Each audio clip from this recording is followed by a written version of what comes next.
একদিকে ইস্টবেঙ্গলে যখন I league হাতছাড়া হওয়ার আফসোস, তখনই অবনমন বাঁচিয়ে ওঠা মোহনবাগানে নতুন প্রাণের সঞ্চার। পয়লা বৈশাখের সকালে রীতি রেওয়াজ মেনে দুই ক্লাবেই হলো বার পুজো। তবে অনুরাগীদের সংখ্যা আর আবেগে নিঃসন্দেহে লাল হলুদকে টেক্কা দিল সবুজ মেরুন। সবুজ মেরুন পোশাকে পুরোহিত, রীতি মেনেই বার পুজো, উপাচার। ফুটবল সচিব উত্তম সাহার মন্ত্রোচ্চারণ। অবনমন আতঙ্ক কাটিয়ে চাপমুক্ত কর্তাদের সঙ্গে হাজির মেয়র পরিষদ থেকে ক্রীড়ামন্ত্রী।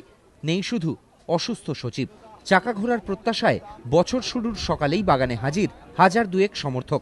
ঐতিহ্যের লনে শামিয়ানা, রবীন্দ্রসঙ্গীত, লুচি আলুরদম মিষ্টি মুখের সঙ্গেই টোফা জুটির নামে জয়ধ্বনি।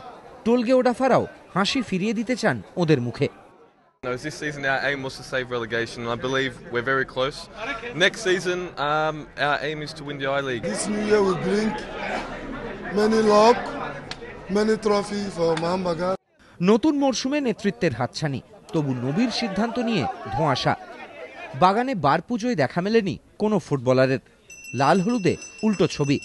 পুরোহিতের মন্ত্রপাঠের সময় নয়া মরশুমের অধিনায়ক মেহতাব হোসেন ছুঁয়ে থাকলেন বার। ফুটবলে পা পড়ল ছেলে জিদানের।